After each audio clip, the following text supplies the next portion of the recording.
நட்புகளே, உறவுகளே, நியாயக்காரன் மீடியா நண்பர்களே, 23ஆம் தேதி தமிழகத்தின் தேர்தல் நடைபெற இருக்கிறது. இந்த தேர்தலில் திராவிட முன்னேற்றக் கழக அரசு மாபெரும் வெற்றியடைய வேண்டும். ஏனென்று சொன்னால், காலை உணவு திட்டத்தை ஏற்படுத்தி மாணவர்களின் வாழ்வில் மாபெரும் புரட்சியை ஏற்படுத்தியது ஸ்டாலின் ஆட்சி.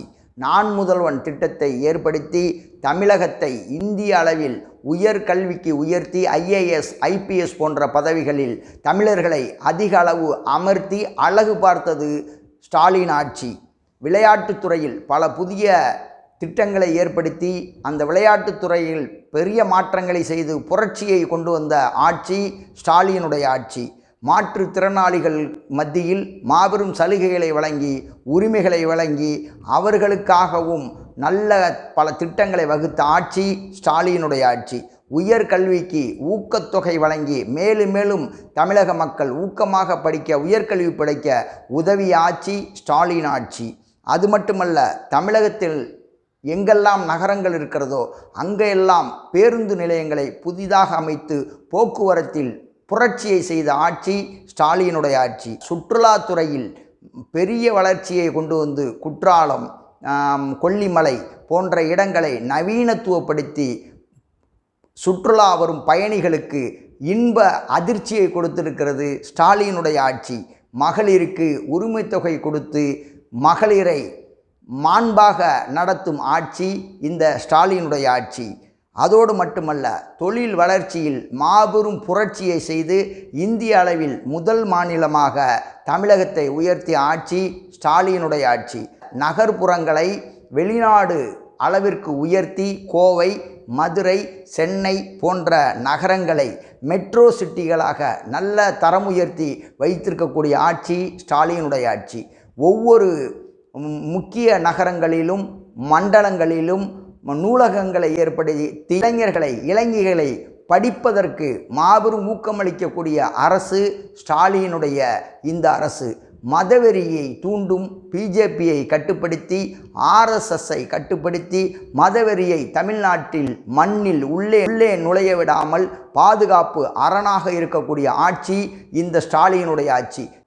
அனைத்து சாதியினரையும் அர்ச்சகராக்கி அழகு பார்த்து தமிழர்களையெல்லாம் அர்ச்சகர்களாக, குருக்கர்களாக ஆக்கி இன்று தமிழர்களுக்கு வழிபடும் உரிமையை வழங்கிய ஆட்சி இந்த திராவிட மாடல் ஆட்சி.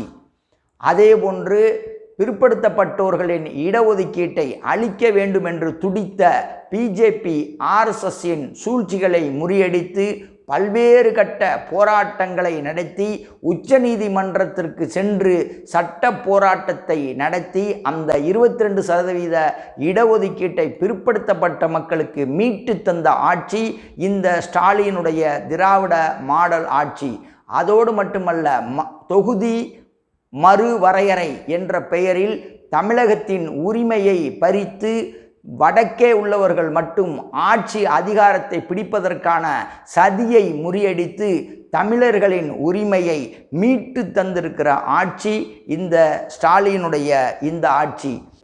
இந்தியை தமிழ்நாட்டில் நுழைய விடாமல், இந்தி மதவெறிக்கு இடம் கொடுக்காமல் தமிழை வளர்த்து இன்றைக்கு மாபெரும் சாதனைகளை புரிந்து கொண்டிருக்கிற ஆட்சி இந்த திராவிட மாடல் ஆட்சி.